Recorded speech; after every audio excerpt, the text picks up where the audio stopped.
On August 13th, in the heart of Toronto's financial district, SmallCapPower hosted a Mid-Summer Cannabis Investor Event. Here's a presentation from Anthony Durkacz, Director of FSD Pharma Inc. Thank you all for coming and your time, and wanted to introduce you to FSD Pharma. I'm a director of the company. I'm also the largest security holder of the company, which makes me an insider, and this is the first company that I've joined the board of a Canadian deal that we financed. I think by virtue of the fact that I already was an insider for trading purposes, and secondly because all of my friends and family and clients are invested in this deal, so it really puts me on the spot. But forward-looking statement, because we are publicly traded. The ticker symbol is HUGE, or HUGE. And so what's the mission? The mission ultimately is to become the largest hydroponic indoor cannabis company in the world. To give you a brief overview, we are a licensed producer as of October 2017. We currently are cultivating. We have finished the first crop, we have the second crop being finished, and then we will send for testing and then for our sales license immediately thereafter. The expansion target for grow is 820,000 square feet for the very first phase. And currently we have, in terms of cash and liquid securities, probably a little more than 35 million. We have zero debt. We do have a deal with Oxley, which I'll go into further detail of. And the phase 2 expansion targets are very, very big. And the beauty is we have the space to be able to accommodate it, unlike most facilities in Canada these days.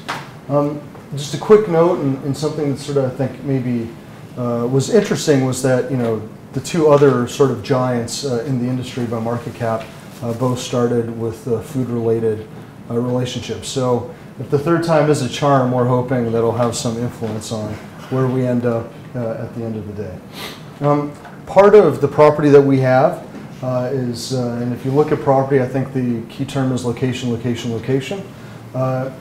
We are in Cobourg. That is 1 hour east of Toronto on the 401 by drive. It is very easily accessible by Canada's largest market, both in terms of product use and from the investment community. So, we think that this will play a big role in the future, coming down to such items as the fact that we could, same-day delivery within certain periods of time. That is a picture of the facility from above. What you don't see over here is that there's another 42 acres approximately of expansion land that we own that we'll be able to build on. We could build on half of that 42 acres, so approximately 20 acres. And of that, currently with municipality codes, we could build up to a 60 square foot building in multiple levels or as one. At the end of the day, it's going to be cost. So this is a commodity. Ultimately, this is a race to zero. And so the reality is, the way that we looked at it was, I think in terms of greenhouse and in terms of outdoor, there's going to be too much product ultimately in this country, and that's a reality.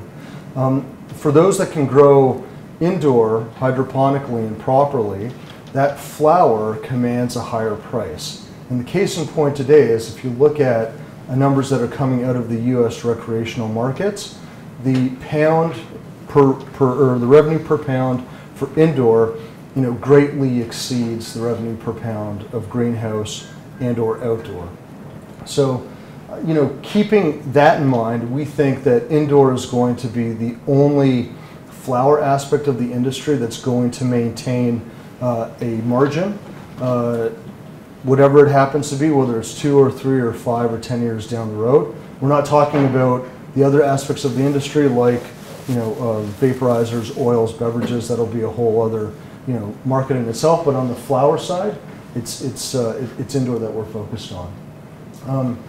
Ultimately, we have a footprint that is unlike any other in the country today, and we think that gives us a great advantage, because trying to build them from scratch and spending a lot of money in capital cost build-outs to build, what ultimately is a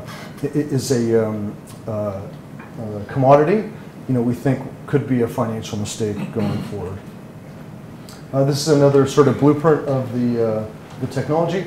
In terms of power, we have all the power in the world. So when people ask you, which is the number one question, how are you going to be able to light up all those lights? The good news is, number one, we can light up the entire city of Coburg if the town ever did run out of power. But number two, technology is changing and changing dramatically. And so part of the issues that have plagued the energy consumption in the past are, number one, heat, and number two, lights. We're seeing lights coming out now, even that weren't available a year ago, that have 70% greater efficiency in terms of their energy efficiency, and that are producing almost 90% less heat. And that continues, that trend seems to be continuing, that it'll be something that'll continue to move forward. We do have a massive facility. If you come and see it, it effectively is like a city, which we ultimately hope to turn into a cannabis wonderland. So why is it that indoor is better than greenhouse? I think if you know anybody that smokes currently recreationally, whether legal or illegal, the majority of the users that are continuous users or consistent users will tell you that their choice product, or what they refer to as the highest standard or the luxury product, is always ends up being an indoor hydroponic. So sometimes you do have greenhouse growers that are excellent, without a doubt, and you have pretty much most growers in the industry, in my experience, tell you that they are the best. But the reality is they're not all the best, and in fact most of them are mediocre at best. However, at the end of the day, it's important that it's really important that I think you focus on, number one is strain. Sorry, I got sidetracked through it. Number one is strain, and if you have the same growers using the same strain that grow it in greenhouse versus indoor, they will get more per pound. And there's numbers that are coming out of like Oregon and out of Colorado and out of California that are showing that the price per pound that you're receiving for properly grown indoor is higher. We, in our own experience as investors, even investing in US plays, know that there are growers that we've invested in that say, yeah, if we grow the same strain in a greenhouse versus growing it indoor, when they sell it to the legal dispensaries in the state of Nevada or California, they get up to 3 times the price per pound in terms of revenue. Our capacity, it will be there. We are the largest footprint indoor today that we know of actually in the world. The comparable companies, this is as of July 10th because we didn't have a chance to update this, and this is what is on our website, so we have to keep it there. You have seen a decrease, but in general, the market cap, in terms of actual footprints, we do look pretty good. Not to say that valuations might be a little bit skewered, but at the end of the day, there is a truth in what the market is paying in terms of market cap. With Auxly, so our first joint venture is with Auxly, and so to explain the deal that we have with them, they will be financing the entire future build out. We've built 25,000 square feet that's ready and growing. They now are taking care of the rest of it. Great news is because they know a lot more about growing than we do. The other aspect of what we did is, at the end of the day, because we're not experts, Auxly does have the financial wherewithal. And so the deal that we did with them is that they have to build it. The first will be 220,000 square feet. We have broken ground, and they will fund the entire thing. At the end of it, we will come in, we will operate it under our license. We will extract all costs back first, plus 10%, and then after that, we will maintain 50.1% of whatever's left over, and they will maintain 49.9% of whatever's left over. In terms of other joint venture deals, and it's almost like a play with a joke, the reality is the flower market in itself is probably about 27% of the market that we're seeing recreationally in the US today. That number will probably remain the same. There is a generation of users that at the moment are unwilling to go to like the vaporizer world. So, the reality is, I think, your vaporizer lines, your topical lines, your drink lines are all going to be areas of growth. Canaira's our second site, and that second site is 1 hour outside of Montreal, which is the second largest city in the country. That's less than 1 hour away, and they are a 625,000 square foot facility, which will be our site B. Between the two of us, we have 1.245 square feet of indoor grow ready to go. We're connected by rail, and so ultimately we see these as critical key positions in the country for indoor grow.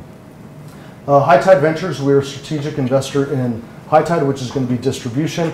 I don't know if you noticed today that, as of April 1st, we have a privatized system that's going into distribution in Ontario. That, I think, is probably the most important announcement that's been made since the October 17th date by the federal government. It's going to change a lot for, I think, a lot of the Ontario growers that'll be able to sort of get their hands into the distribution in Ontario. SciCan, we see the future of FSD Pharma as being pharma. So a majority of what we're going to end up focusing on is going to be pharmaceutical based. Israel today is the world's leader, and so we have a great relationship with a very exciting company with a lot of news definitely to come.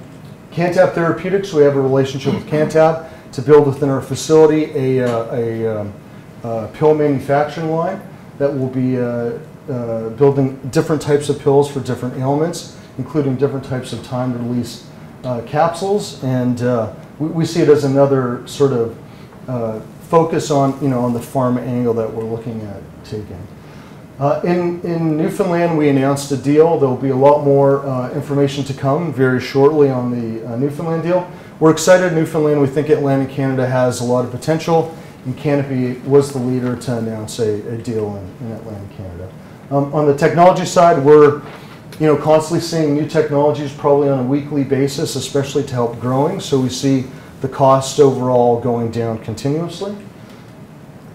In terms of industry developments, outside of the October 17th date that was announced, the date today about April 1st in Ontario, I think is going to be a big turn in the industry, at least in Ontario.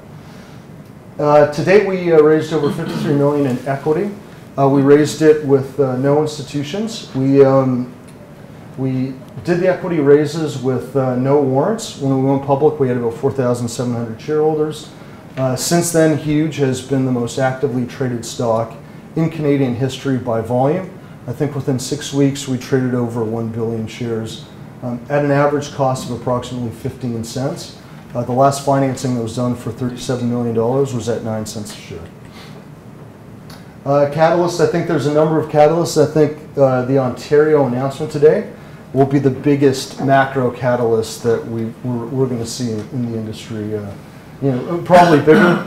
In terms of Huge itself, we are going to have an absolutely phenomenal number of news release and business development partnerships that will be announcing very, very soon. In terms of our capital structure, which I think sometimes scares people, but seems to have done what we wanted it to do, we came out with 1.32 billion shares. The one thing I will say is that the naysayers that thought that it could never work, or it wasn't going to hold up, that was untrue. We ended up breaking every single trading record, and we are, for our size, the most liquid stock in Canadian history so far. It also, these share structures have worked in Australia and have been working for years, so it didn't really make sense why it wouldn't work here. The team consists of the founder, Thomas. Michael is our chief commercial officer from Apotex, which is going to be part of our pharma focus going forward, and then a list of the rest. We'll be pretty active, I think, going forward in terms of growing the team very rapidly in the near term. And that is it. Sorry, I think I took too long. No, apologies. That's fine.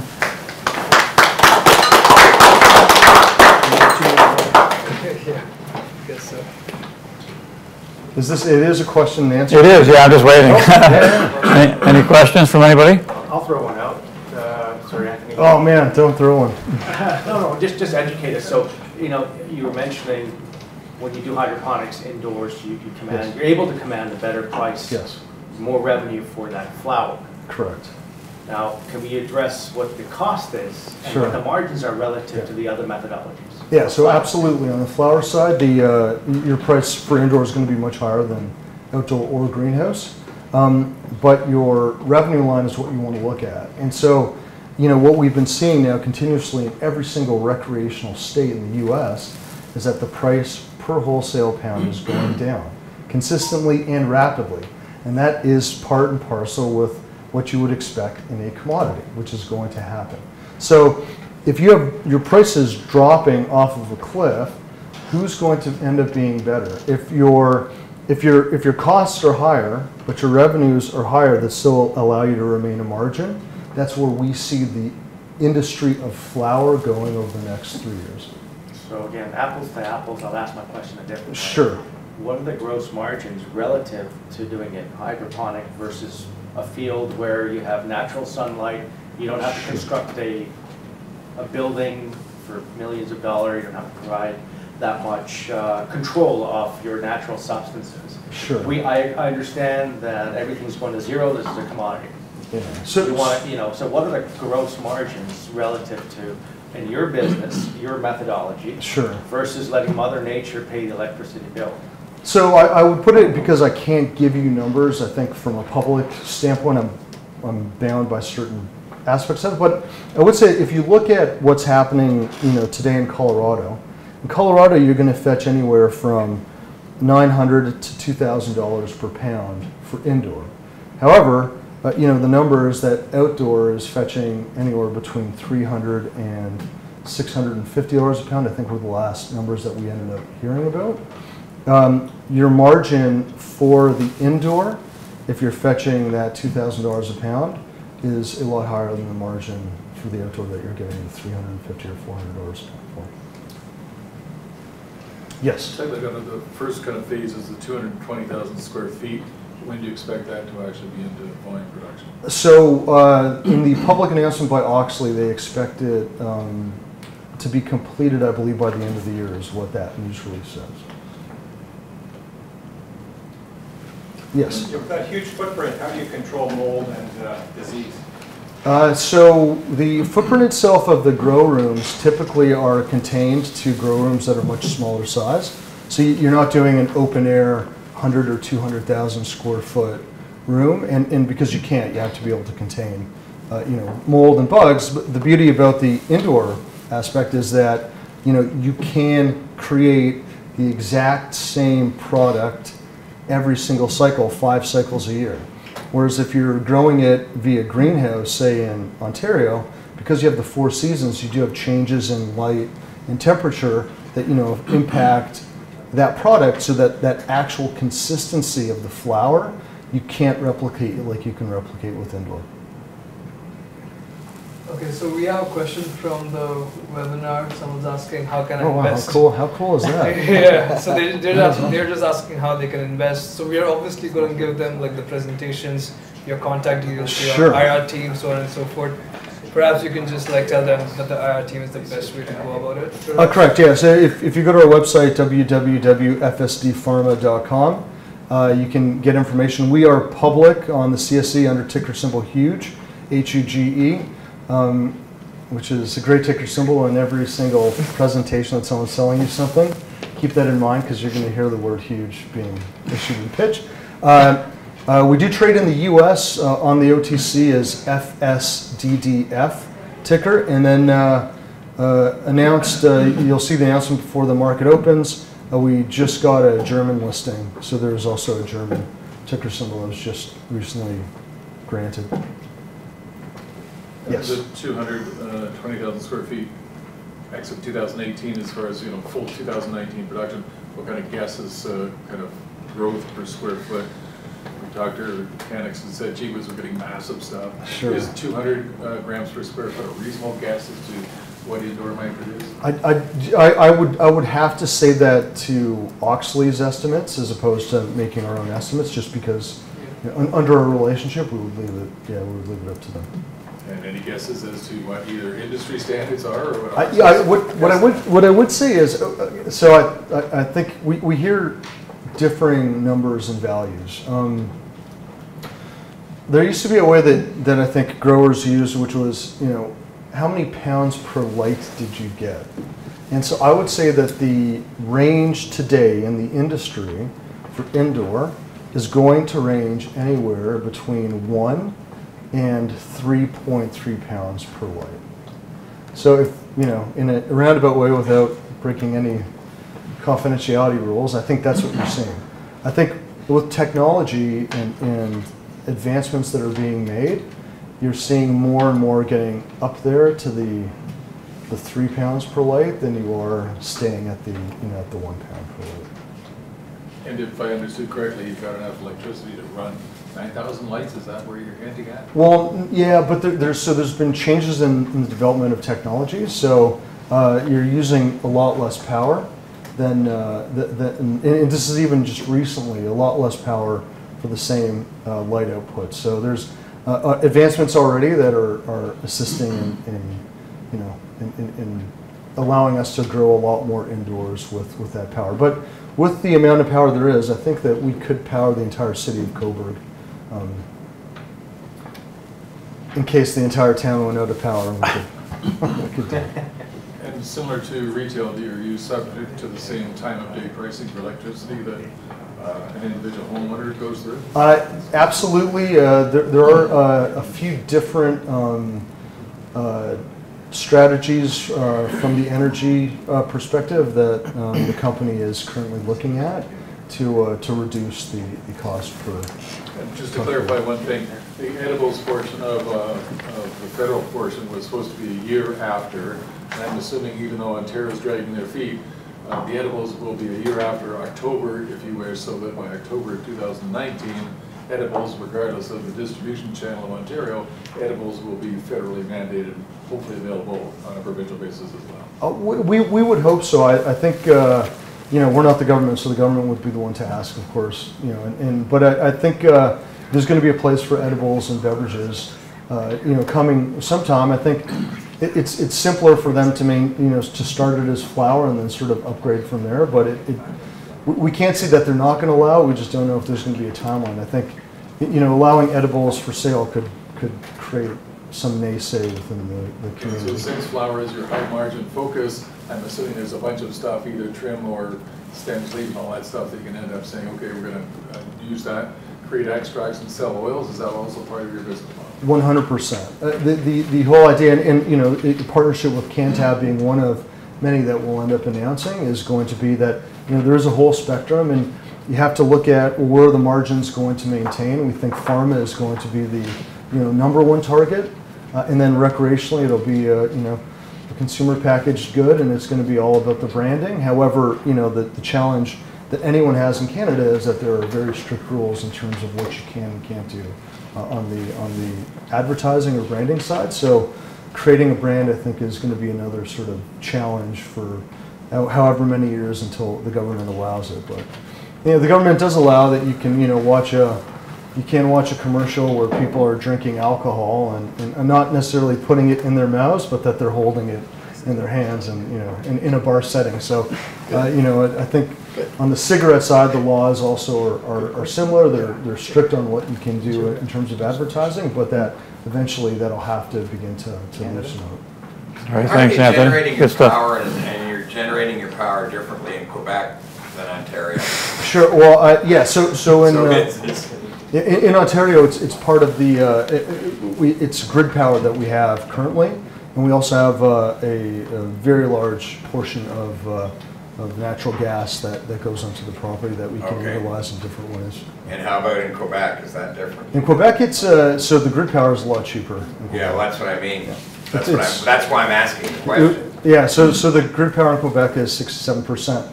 Part of our second site application with Canera, which is 1 hour away from Montreal and is a similar sized facility that we're connected by railroad. You have energy advantages there using the grid than you do in Ontario. Huge. So is that something that could almost compel you to regret having an operation in Ontario? Never. Given, Yeah, so never, because number one, it won't all be only grow. In Ontario, you will have other aspects. And then two, with the relationship in Quebec and seeing it, you have to balance your cost averages out. So. But just for fun, remember about 2 weeks ago, Quebec floated the time of day pricing similar to Ontario, because they're terrified of Bitcoin mining chewing up all their capacity. Yeah. And that's the easiest way to limit it, is to end up saying, okay, you're going to pay a stupidly large amount, and it's not going to be flat rate 3 cents per kilowatt hour. Correct. All I'm saying is the pricing advantage for electricity in Quebec may not turn out to be there for the long term. Agreed, absolutely. Yeah, very, very smart. Be sure to check us out at smallcappower.com for more information on these events. Thanks for watching.